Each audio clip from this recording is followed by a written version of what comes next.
comment peut-on qualifier justement l'invitation qui lui est adressée dans un premier temps? Elle touche quel registre?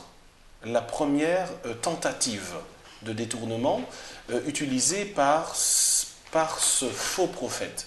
Quelle est donc la première, ou par ce vieux prophète ou par cet ancien prophète?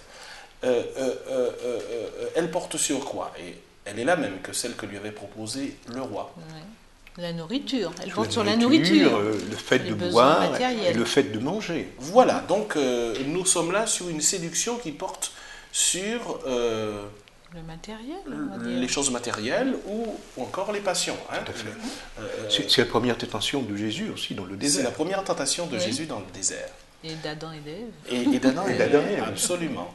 Est-ce que cette tentation-là suffit à détourner l'homme de Dieu de sa voie? Non. Non, il y résiste. Alors, quel autre registre le vieux prophète utilise-t-il après? Le spirituel. La séduction spirituelle. Ouais. Le registre spirituel. Le registre spirituel.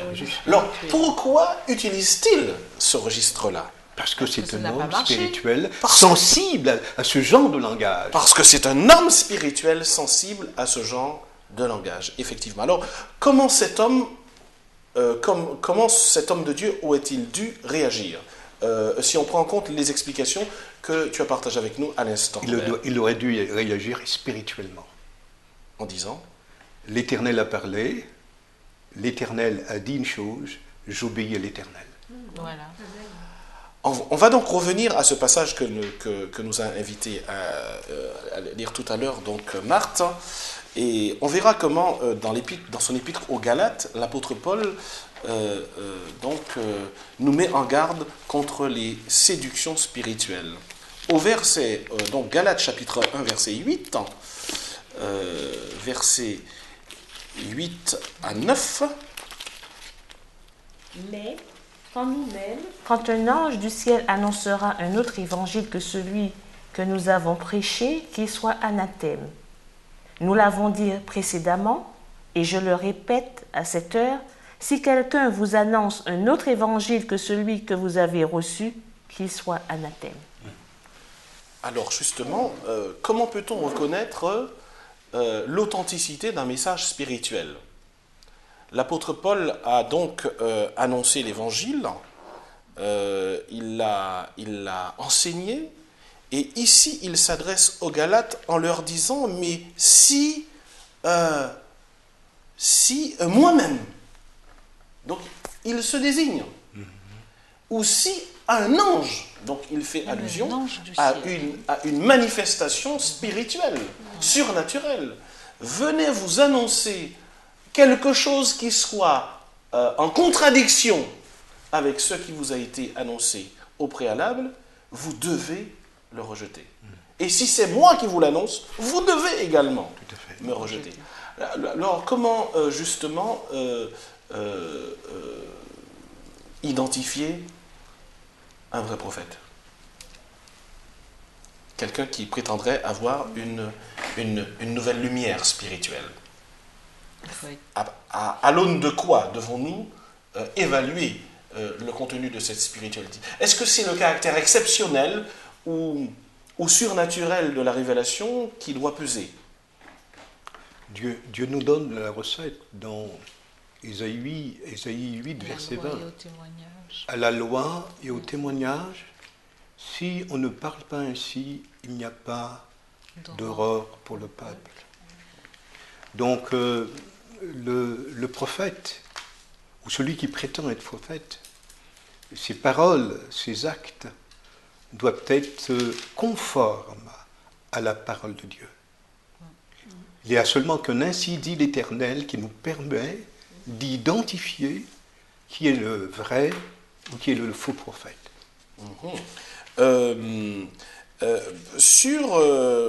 Pour parler un petit peu d'actualisation, est-ce que nous sommes est-ce qu'il y a des risques aujourd'hui de séduction spirituelle? Oh oui. À quel niveau peut-on les situer? Est-ce que les séductions spirituelles viennent toujours à partir de milieux chrétiens, hein, ou bien de milieux étrangers à l'Église. Comment peut-on les situer, les séductions spirituelles? Justement, dans la parole de Dieu, on nous met en garde dans les épîtres de Pierre. Oui. Il dit qu'il existe des faux docteurs. Absolument. Hein. C'est dans 2 Pierre 2, 1, je crois. Oui. Il y a donc des gens qui peuvent s'adresser aux enfants de Dieu comme d'authentiques prédicateurs et qui, effectivement, ne le sont pas. Hein. Le texte, c'est 2 Pierre 2, 1.